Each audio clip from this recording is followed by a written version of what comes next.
How many times in our life do we want to achieve a dream, but for some reason we think we're not meant to do it, or it's not for us, or we're not capable of doing it, or we think that we should take the path that people choose for us or say it's the right path for us? So today we're going to explore what is the right path for you with Dani Bergman, the star of Jewish matchmaking on Netflix that I'm sure you all know. So I can't be more excited to start to hear from you, Dani. What's your story? What brought you into doing the things that you're currently doing in your life, and how you impact so many lives with your current work? So how are you doing today? Hi, Yuval. I'm good. How are you? I'm great. So maybe let's start with a quick introduction of you, of what you're currently doing in your life, and some short background about yourself. Definitely. So, my name's Dani Bergman. And speaking about dreams, I just wanted to hit on that topic. It was always my dream to be on TV. And when I had the opportunity to be on Jewish matchmaking on Netflix, I was excited. I dove in head first. And it was a really great opportunity. I mean, someone tells you that they're going to pair you with a professional Jewish matchmaker to potentially find the love of your life, and you don't have to pay for it. That's amazing. They tell you that it's on Netflix and you get to live your dream about being on TV finally, even better. So I definitely went into the experience with an open mind to really take it all in, really work with the matchmaker and try find love on TV. Ever since the TV show came out, I've had the opportunity to build a network of Jewish people around the world via social media. And I want to talk about the importance of social media for a second, because in my opinion, I've been working in social media my whole career. It really gives us the opportunity to connect with people all around the world that we wouldn't be able to connect with without it.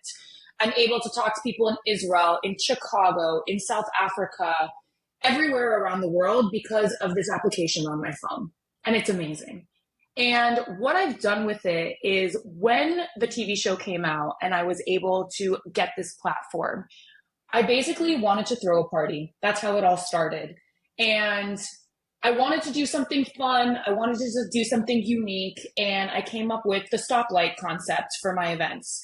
And stoplight is you come in, you get a wristband. It's green if you're single, yellow if it's complicated, red if you're taken, and blue if you're there for friends. And I wanted to sexify and make being single sexy again, make people excited about it. I think that there's a lot of negative stigma around putting yourself out there, going to singles events. It was always looked at as a little bit cringy. And being single is amazing. You're able to find yourself, you're able to date, see who you like, see what you like. And I wanted to make it cool again. So that's how I started these stoplight concepts. And then from there, it's kind of snowballed into Club Mingle now. So at the moment, I operate Club Mingle. And what it is it is a members club for people that are looking to build more intentional and genuine relationships. And through that club, we do Shabbat dinners, we do stoplight parties, and then we also do members and invite-only events. So the Shabbat dinners, the stoplight parties, those are the big events. They're open to the fuller community. We do them in Miami, we do them in New York, and we're just starting to do them as well in Tel Aviv. And it's been amazing. We bring anywhere from 500 to 600 people to these events. People meet, people get dates. I've had at least 8 couples that I know of personally come out of my events. And these are people that came to me and said, Dani, thank you so much for throwing these events because I met my girlfriend there. I met my pickleball partner there. I met my best friends there. But what in the direction we're going with Club Mingle is we are doing memberships now where the big events are amazing, but I had a lot of people to come to me and tell me, Dani, the big events are great. I love what you're doing, but it's a little bit hard for me to actually connect with people when there's 400 or 500 other people at the event. I need something more intimate. So what we're doing now with Club Mingle is we're doing a membership where you have to have an interview process to get in. We like to make sure you're intentional, you know what you want, you are serious in looking for a partner, or you're looking for a friendship or a business opportunity. You're looking to build more genuine relationships. And then once you become a member, you get invited to members and invite only events. So we basically prioritize our members in inviting people that could be potential matches for them in an event setting and not so much a date setting. And I That's think it's really amazing. interesting. Yeah, I think it's really interesting because it takes away the awkwardness of asking someone out on a dating app. It takes away the one on one nerves because when you're going to these events, there's 10 to 40 people there. So you don't have to worry about, will I like him? Will I like her? Is it going to be awkward? And the feedback's been incredible so far. I'm really enjoying it. You already have a few spots in heaven for matching Yes, I like to people. think so. Yes. So, I want to dive back into your childhood. Let's learn a little bit about Danny. So, because I'm sure if you're going to go tell little Danny back then that what are you going to do for work? You're going to throw parties. I'm sure she would look at you and say, no way. No, So, that's not what I was thinking. so how was your childhood? What were you dreaming about as a child? I've always been a very big extrovert. I've always loved people. I'm a big giver. I think some of my top qualities is that I'm very personable. I relate to a lot of people, and I'm very good at having conversations. I'm very good at building connections. I would say my biggest dream when I was growing up was I wanted to work for Justin Bieber. That was my thing. I love Justin Bieber. I've been to every single concert that he's ever put on. So when I graduated college, I found a way to basically get into the social media world for artists. And I was working for a company that did social media for pop stars. And I quickly realized it wasn't for me. A big reason being because I didn't like the fact that I was so constrained to the office. I only had 10 vacation days a year. And I thought to myself, this isn't a way to live. There's so much more. I want to be places. I want to live places. I want to work from there. I want to build everywhere. So I really needed a point to try and curate a career and curate a life that had three goals. I would say the first goal is I can be where I want, when I want, and be able to make money and live the way I like. The second goal is that I wanted to have the opportunity to just like work on my computer. Say kind of same goal. One is be where you want, one is work where you want. And then the third goal, which is the most important to me, was I wanted to craft a life where one day when I'm ready to have a family and I find the perfect person, I can have kids, I can take care of the family home, and I can still have something to do that I love.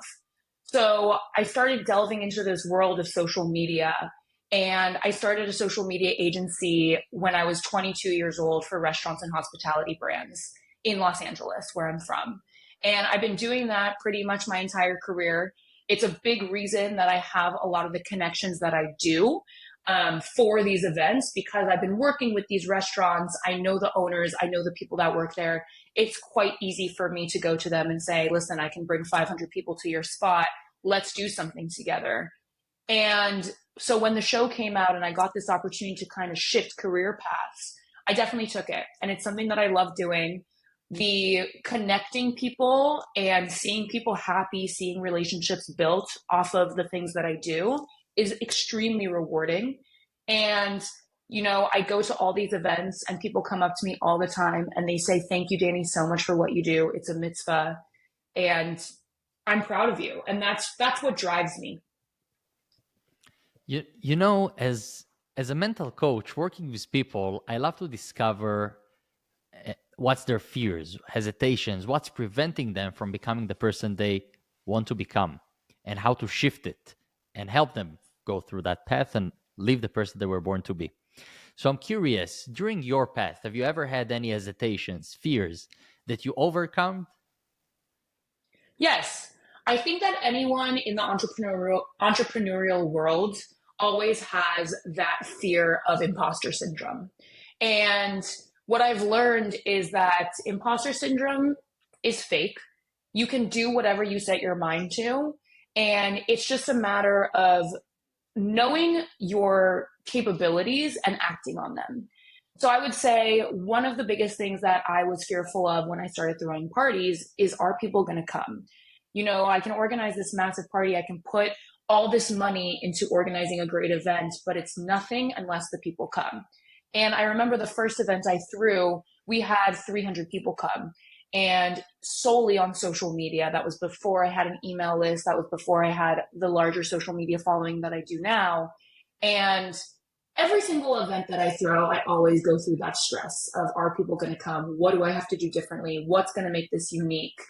And I would just say that overcoming those is understanding that you do have a good product and the people that are your market are going to show up.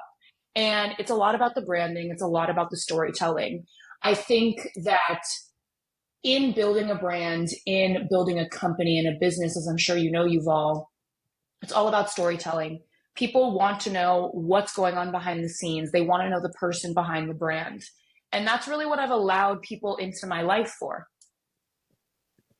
Do you have any tip or any mantra or anything that you use in your life to keep yourself motivated, to remember that whatever fear comes into your life, you can overcome it?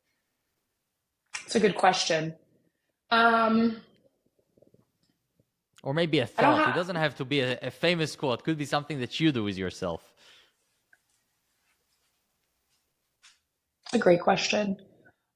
I think for me, the biggest thing with fears and overcoming those fears are surrounding myself with people that believe in me and also push me to do things that I would be uncomfortable doing without them.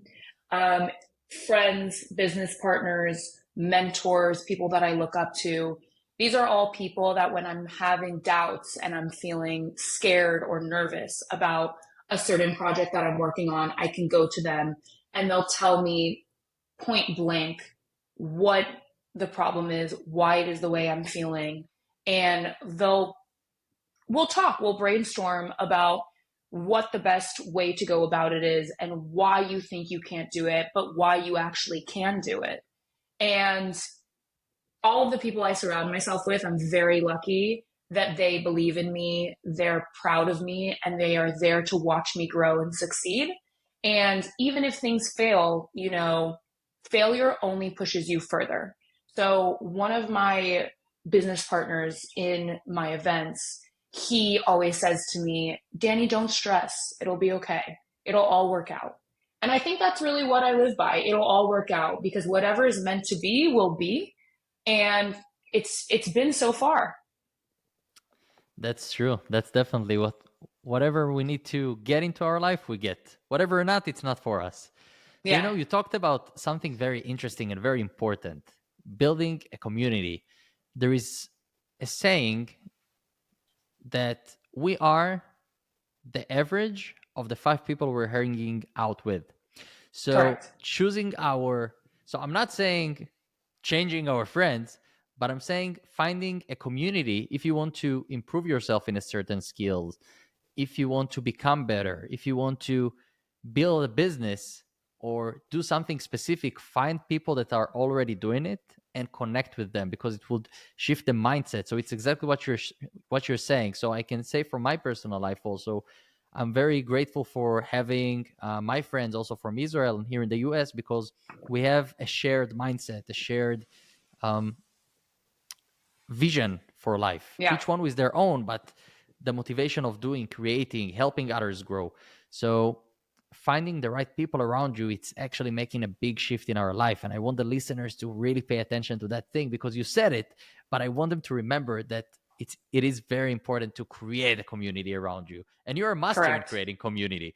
So how do you create community around your life? How do you connect with people so well? How do you make people want to be around you and come to your events? What's your secret, I Danny? my secret. I think the biggest thing is honestly, I care. I'm a big people person. I'm a big giver and I care about people. I care what they have to say. I care about their struggles and I want them all to find happiness. I think everyone deserves love. They deserve success. They deserve happiness. So people feel that through the screen. They feel that through my social media and they feel that when they come to my events. I've gotten a lot of feedback that when people come to my events, there's a lot of effort that gets put into the little things. We've had one event where there was assigned seating. We've had one event where there's small decorations that you don't realize is a big thing about going into the production of an event. And it's something that people really see, and it's a reason they want to be part of the community, I would say. You know, one thing that I don't know if you see about yourself, but I definitely see about you, and I want people to pay attention because I feel this is one of the main keys for effective communication is that you have an addictive energy. So you have such a great energy Thank that you you. make people connect with that energy. So you come with a high energy, with a smile. You always have a smile on your face. You always have a nice, welcoming energy. And people just connect. People, you're just being human and seeing others. You're paying attention to other people. And I feel like that many people today can focus a lot about themselves and Mm-hmm. what their fears, their hesitations. Also, when we go to social events, many people think what others would think about me. It doesn't matter what they would think about you. It matters how you react with other people, how you're going to be welcoming with other people, how you're going to be confident, inviting people, allowing people feel comfortable around you. So we have the power to change our life, and you're definitely moving your life towards the path you want all the time, thanks to that great skills that you have and also great energy that you have. Thank you, So Yuval. if you look at Dani currently in her life, Mm-hmm. and you need to say maybe something that you learned from your path, from your evolvement in life, that can help our listeners become their better version in their life and improve their life, what would it be? Some message for our listeners from you. I think my message would be to be uncomfortable. A big reason that the big reason why I am where I am today is because during COVID, when I was living in LA, I really wanted to get out. I wanted to explore. I wanted to see what else was out there. And I took a 6 month road trip across the United States in a little Mercedes, and not an RV, nothing big, a little small car. And I lived in different states for a month at a time. And I really got to experience all that was happening around the United States. I was in Texas, I was in Nashville, I was in Arkansas, some of the most random places to really see the culture that there is around the United States. It's a huge place. And that's when I found Florida. And that is when I fell in love with Florida. And that's when I decided that I was going to move. I grew up my whole life in Los Angeles. I didn't ever think there was going to be another place that I could call home. And when I went on this road trip, I fell in love with the energy, with the people that was Miami. And when I came home from that road trip, I said to my parents, I'm moving to Florida. And I had no clients here. I had a few friends that I lived here, but I did it anyways. And it was a really uncomfortable situation for me. I didn't have a solid place to live for 3 months. I was living in Airbnbs. I didn't have a car. I was lucky that I have some family that lives over here. But ultimately, the reason I say get uncomfortable is because had I not done that road trip, had I not moved to Florida on a whim by myself, I would have never been on Netflix. I would have never had that opportunity. And I say that because when I moved to South Florida, I joined a Facebook group called Jews in South Florida because I didn't know how I was going to make friends. I didn't know how I was going to meet people. And on that on that Facebook page, there was a posting saying casting Jewish singles for for a dating show on a major streaming service. And I applied to it for jokes. I had no idea what it was. And it happened to be Jewish matchmaking. So if I look back into my life, if I never took that leap during COVID, one of the craziest times that we've ever seen in our lifetime, and I got uncomfortable and I lived in different states and I just explored, I would have never been where I am today. So I think that would be my biggest takeaway is just to get uncomfortable and do things that you wouldn't usually do. And the best is yet to come. You know, that's such a great insight because people fear so much of getting out of their comfort zone, but it would be the greatest thing the greatest gift they can give to themselves. So, Danny, I want to summarize our conversation here today and look at all the path that you made from your childhood, the way you grew up, the way you chased your dreams, and you shaped your dreams along the way because we don't know where the path would take us, We aim for a certain direction and we keep on moving. And I think Hmm. that's one of the most amazing thing about the most successful people you see and about you, that you always chase your dreams, you always keep moving forward, you always aiming to become a better person than you were yesterday. So for our listeners here, take the insights that you learned from Dani, uh, put place them in your life, see how you can grow bigger and become a better person than you were yesterday by improving your adding to your community of people around you, going out of your comfort zone. Motivate yourself, hype yourself towards your goals. Be your biggest fan. Be your own biggest fan.